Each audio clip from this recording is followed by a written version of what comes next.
Ryan Day loves Carlos Locklyn's unconventional path to becoming the running backs coach at Ohio State. You are Locked On Buckeyes, your daily podcast on the Ohio State Buckeyes. Part of the Locked On Podcast Network, your team every day. The more I hear people talk about Carlos Locklyn, the more I read about this talented coach, the more I like him, the more I am intrigued, and the more I can't wait to see what he does with the running backs in Columbus. Welcome in, Buckeye fans, to a Wednesday edition of Locked On Buckeyes, part of the Locked On Podcast Network. I'm your host, Jay Stevens, also the host of the Jay Stevens Podcast, and I'd like to thank you for making Locked On Buckeyes your first listen every day. Carlos Locklyn is coming into a running back room that is full of talent. And I'm not just saying that to just fill space or to say what someone else says. I truly believe that the running back room at Ohio State is full of talent, not just at the top, but all throughout it.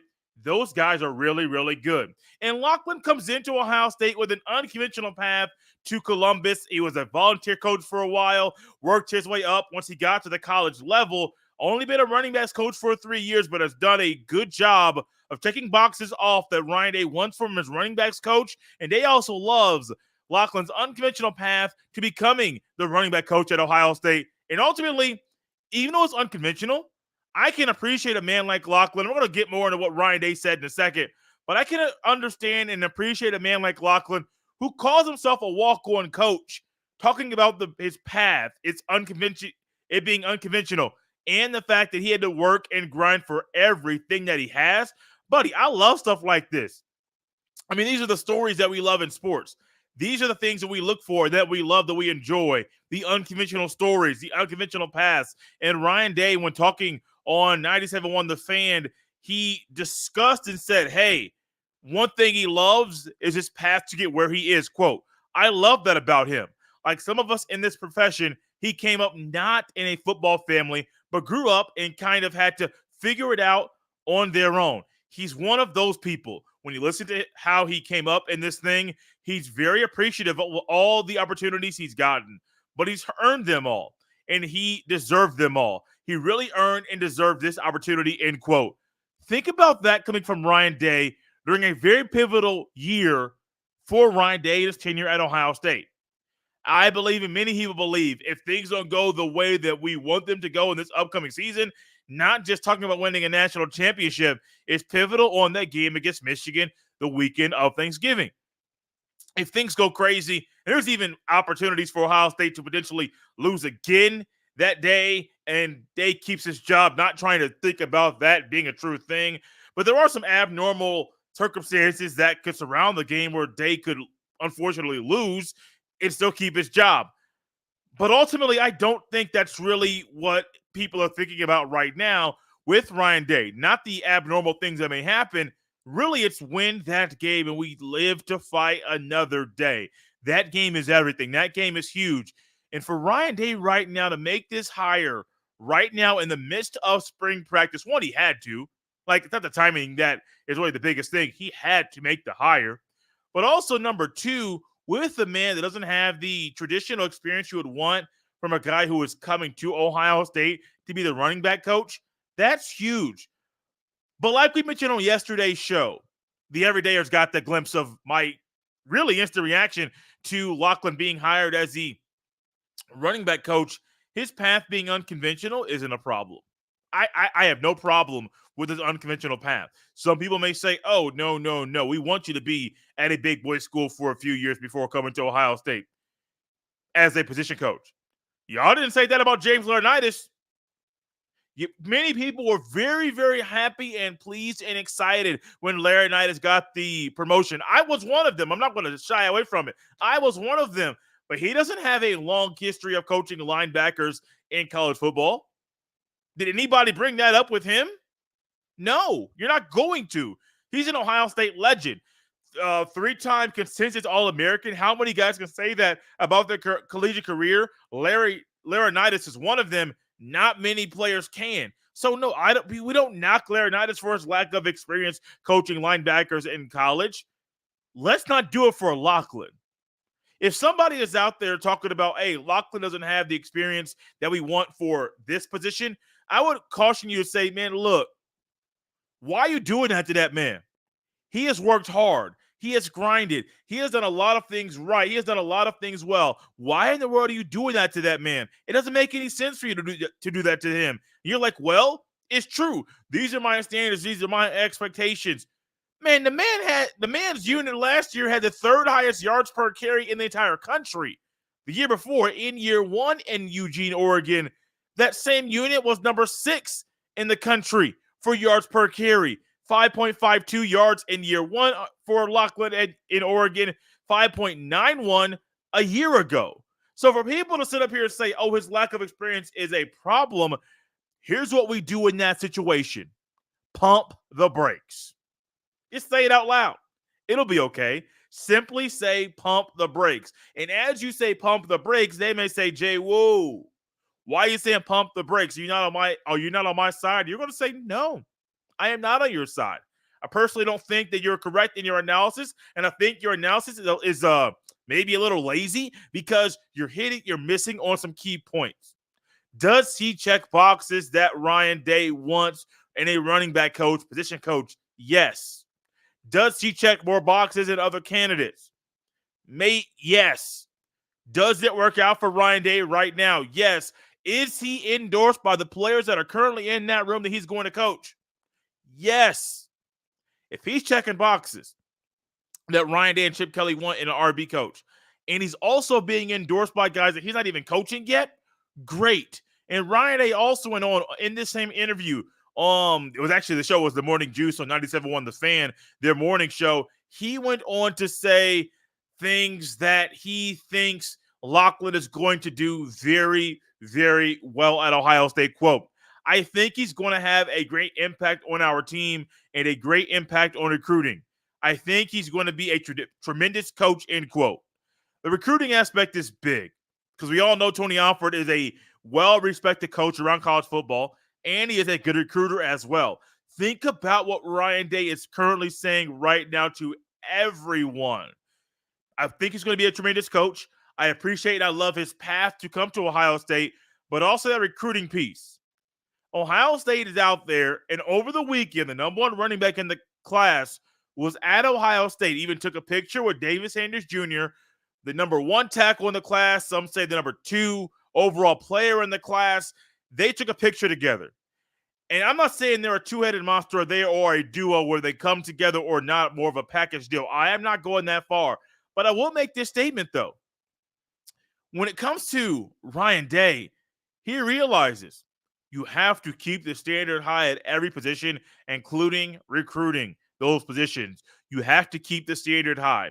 And I personally think Locklyn's going to keep the standard high, if not raise that bad boy once he gets to Columbus and starts coaching these running backs up. 2, I think he's going to be a really good recruiter. And one of those things that might surprise you, not with the running back recruiting, but when it comes to recruiting other positions at Ohio State. I truly believe that. And being a tremendous coach is great. Now, I don't know how long he'll be able to stick around, because if he has aspirations to be an offensive coordinator or a head coach one day, 2 or 3 years at Columbus, making a name for yourself, breaking records and all those things, having the best unit or one of the best units statistically in the entire country, buddy, that'll get you promoted really, really quick and get you a payday really, really quick. So I don't know all the ins and outs, but I do know this. Day believes in him. Things I'm reading, the things that I am hearing from Locklyn, I believe in him. We just got to wait and see what happens. But when Day says these things about his new running backs coach, I think all of us need to pay attention to what Day is saying and potentially have the same expectations Ryan Day has for the new RB coach in Columbus.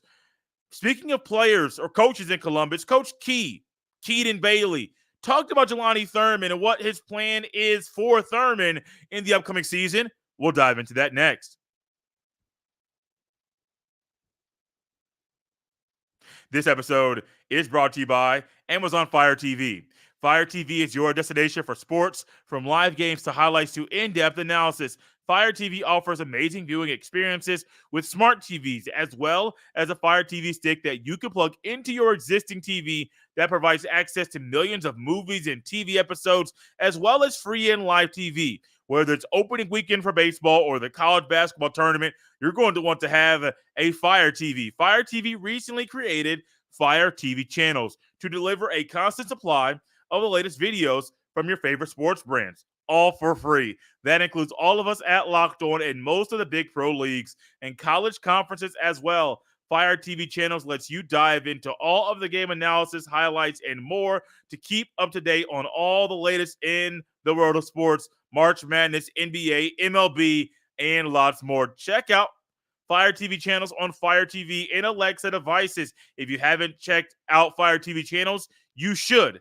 Trust me on this. To learn more, visit Amazon.com/LockedOnFireTV. Are you watching Fox Sports or ESPN on your TV all day? Have to turn down the volume with all that shouting? Make the switch to Locked On Sports today, a free 24/7 sports streaming channel programmed for you every day to bring you the biggest stories without all the screaming. Locked On Sports Today brings you can't-miss analysis, opinions, and news streaming 24/7 on YouTube or the free Amazon Fire TV channels app.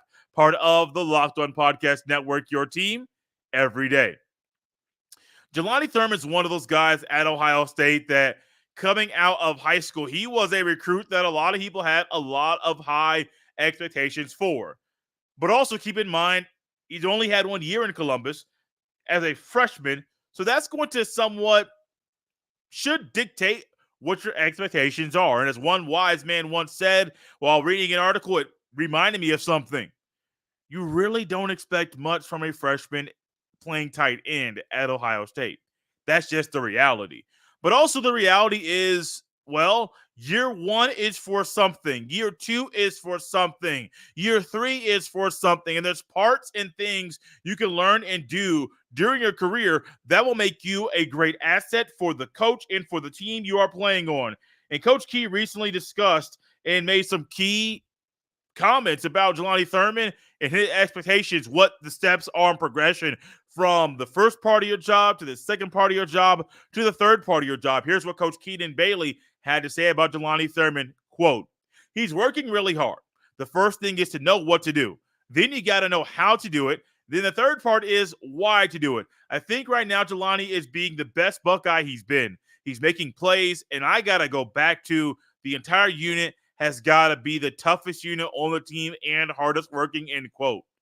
Before I get back to the Jelani Thurman, what he had to say about Jelani Thurman, let me just clap it up right quick for Coach Key. Because for you to say your unit needs to be the toughest unit on the team and the hardest working, that says a lot. Now, we all know the tight end position is a gritty position. It's a one you got to grind a lot. It's a lot of things that are there with this position that, well, it might not be something that you may say is exactly what you are expecting. However, this is the way the cookie is crumbling. He wants his position to not only be the toughest working, but the toughest unit, but the hardest working. I think that's what every coach, not just at Ohio State, every coach in general should say. If you play coaching football, my unit, the unit that I coach, we're going to be the toughest and the hardest working. Now, it might not always show up if you're a quarterback and you may be your hard work might not always show up, or your toughness might not always show up in the ways that it would be if you were a defensive lineman or a linebacker or one of those positions where you're getting hit and battered and bruised every single play. But I do think his mindset is great. Now, back to Jelani Thurman. He put it in different parts and sequences of what you're doing when you're in Columbus. The first thing is to know what to do. That's basically learning and going through your entire freshman year. Know what to do. Then you got to know how to do it. And the third part is why to do it. We saw a jump in C.J. Stroud's progression and maturity at Ohio State. He learned on the fly, on the field. He knew what to do in his brain. Then he realized what to do on the field. And then we saw in his final year in Columbus, C.J. Stroud figured out how he learned on how to do it in year 2 or year 3, whatever it was. Year 1 is a starter. Let's go there. And then when he starts figuring out how to do the why and learning the why, that's taking another step. Knowing what to do is great. Figuring out how to do it and why to do it, that is the difficult part. And I think currently when it comes to Jelani Thurman, this is great for him. This is huge. And personally, I'm looking forward to the future of Jelani Thurman and what Jelani Thurman might be in Columbus moving forward. But for right now, do I think he's going to start? I'm just going to kind of jump to another conversation because we're in spring practice. There are position battles.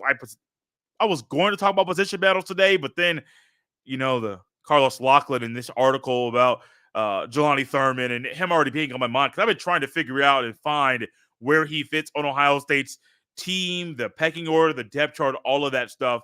Because as much as I want to put him and pencil him in as a starter, I realize that G. Scott Jr. is probably ahead of him right now, and not just the depth chart, but also in one, knowing what to do, knowing how to do it, and knowing the why behind it. I would think G. Scott Jr., who has had multiple years to learn and play tight end at Ohio State, I would expect G. Scott Jr. to be ahead of Jelani Thurman right now based on the things that he knows how to do. So in regards to Jelani Thurman, I do think he's a good player. Well, can be a good player. I do think that when it comes to him, it's another one of those things that you got to figure out, one, what's the right move for you right now? Do you know how to do the things that you're being asked? Yes. Cool. Checking that box. Do you know how to do it? Some of the how, a lot of the how you learn on the field of play. Yeah, practice learning how to do it is great. But it's a whole lot different when you're going up against someone that you don't go up against every day, that you don't know their moves, that they don't know your moves, their counters, maybe things that you can't counter. And so you're figuring out, well, knowing what to do, I know what to do. Now, how do you do it? That's getting on the field. I would be shocked if Jelani Thurman was not one of those guys that Coach Key and Chip Kelly didn't find. I would be shocked if they didn't find a way to get him on the field. I would be shocked. I know Will Kazmarek is going to be up there, and I know G. Scott Jr. is going to be up there. Part of me thinks that Jelani Thurman in this year can be a bigger threat than G. Scott Jr. at Ohio State. But the one thing about G. Scott Jr., he had to learn what to do while also altering his body, going from playing receiver to tight end. And the last time we saw him on the field, he definitely looked more like a tight end, a Buckeye tight end, than he did a couple years ago. That just goes to show how he's been working, how he's been grinding, how he's been listening, how he's been paying attention, how he's been taking care of his body in a great way. That shows a lot of growth. But for Jelani Thurman, no, that athleticism that he has and the size that he has, you would think, yeah, they got it. But if he knows what to do, but doesn't know how to do what he knows to do, that might put him on the back burner. And then let's say he knows how to do it, but doesn't know the why, and the other players know all three parts here. That might put him on the back burners. There's a lot of things he needs to do, even in year two. However, something I want to throw out there that I think is a great thought for right now to close up this segment here. A lot of guys, when they come to college, they're 3-year projects minimum. Not everybody is a Tui Malowell. Not everybody is. Not everybody's a Tyleik Williams or a Michael Hall Jr. Not everybody is gifted like them. Not everybody's a Travion Henderson or Marvin Harrison Jr. where they get on campus, you know you're going to be a dude, and then all of a sudden, wait, you are a dude and you're playing heavy as a freshman, starting as a sophomore. Not everybody's like that. Most guys that are in college football, they're going to take 3 years minimum, not just to know what to do, know how to do it, and maybe they don't know the why until they get on the field a year and a half into the process of playing consistently. A lot of guys are going to take a lot of time, and that's one thing that I would like to remind everybody quickly. Be patient. We preached patience when it came to Ryan Day hiring a new running backs coach.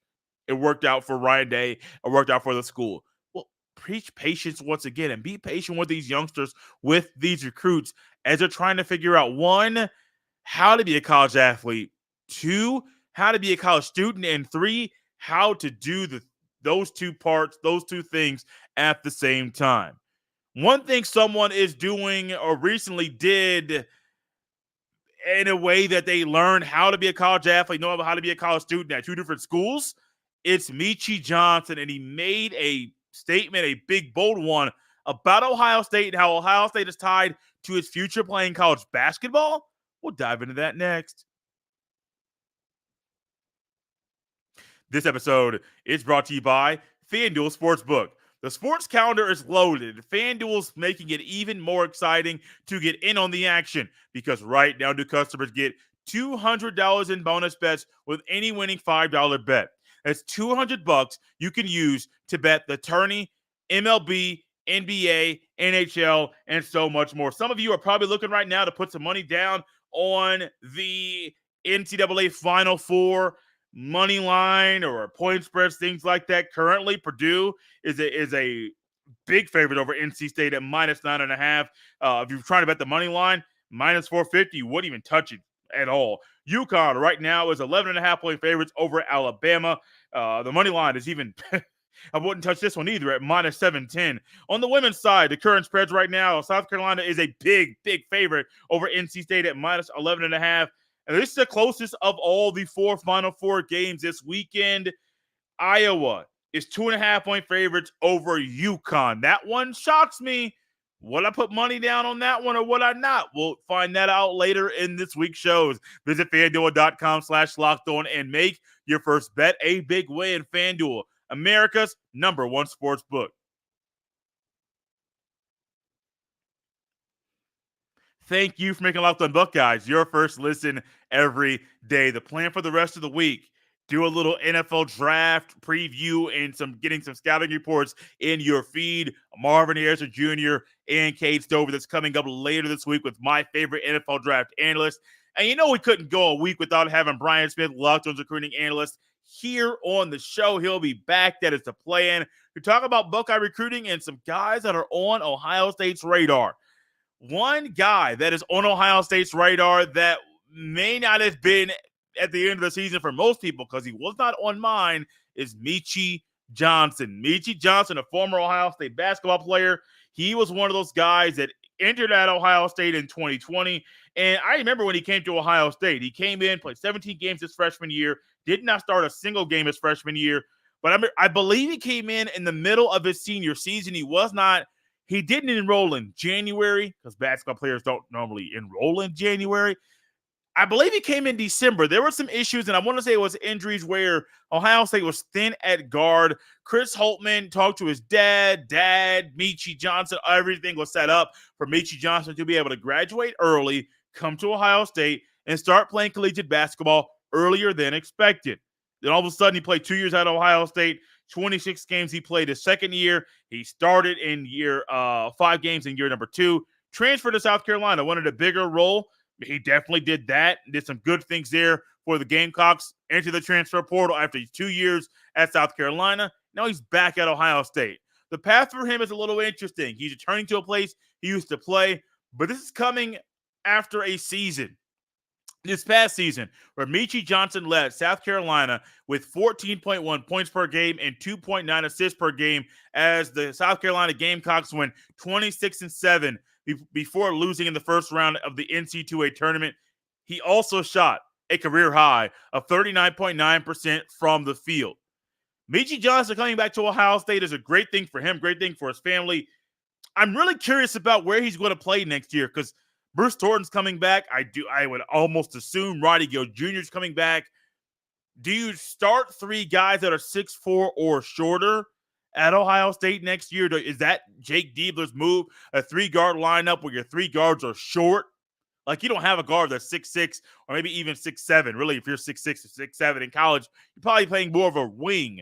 But do you want to go with 3 guys that are 6'4" or shorter? I know it's great, and it gives you different opportunities for guys that can break it down off the dribble and score on their own. However, I'm really not sure Diebler would probably want to go that route when you got Felix Okpara coming back. That was a good move. I mean, not going to the portal. Cool. I think the only thing would have been the portal because I don't think he's an NBA player right now. I don't think a lot of these guys are NBA ready right now. Bruce Thornton's good. Roddy Gill Jr. is good. I don't know if they're ready for the league, the next level, the association right now, which is cool. That's fine. That's not a problem. I am just curious, is this a move for Meechie Johnson to come back home? Because he only has 1 year of eligibility left. And I think that's the biggest thing about Meechie Johnson transferring back to Ohio State, where it's not really a clear-cut thing that he's going to automatically start. Homie only has 1 year of eligibility left. And I think if I only had 1 year of eligibility left and I'm just leaving a school and a team where I led the team in points per game and assists per game, I might think about staying 1 more year or going somewhere that can catapult me to the next level to be a better NBA draft prospect. I don't know if this would be the move, but it is. Great, cool. That's great. Diva's getting a guy that is at Ohio State previously, knows the lay of the land, knows things.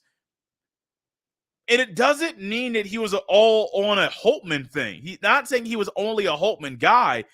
Diebler, I do know, was at Ohio State when Meechie Johnson was there, and Diebler was also someone that I do believe was very pivotal in getting a lot of recruits to Ohio State. Now, Meechie Johnson's an Ohio kid, so it may not be, you may not need your associate head coach to be as pivotal in recruiting this type of athlete.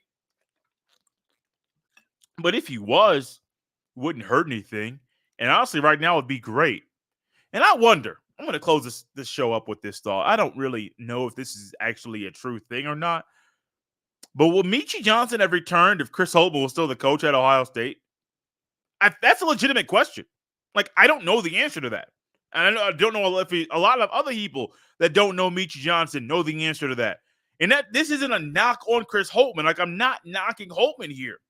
But I'm truly thinking, do you think Holtman, the way Holtman ran the program, would have been enough to get Meechie Johnson back to Columbus if he was still the head coach?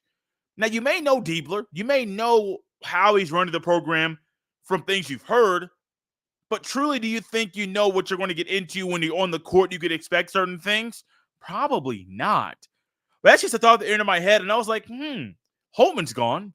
Diebler got promoted. Meechie Johnson is back. Would that have been the move if Meechie Johnson was in the portal and Holtman was still here? My first gut thought is no, because Holtman's results were the same. They were similar. I mean, the Big Ten flops over the past few years are unacceptable, inexcusable. Those are things you can't have in Columbus, but also not only unacceptable and inexcusable, it's also something that a lot of players aren't really fond of, and it turns them off from wanting to play in Columbus. No, I don't have to talk to a player to hear that. Think about it. If you're at a school that made the NCAA tournament this year, and the school you're going to did not, that's going to be a thought in your head.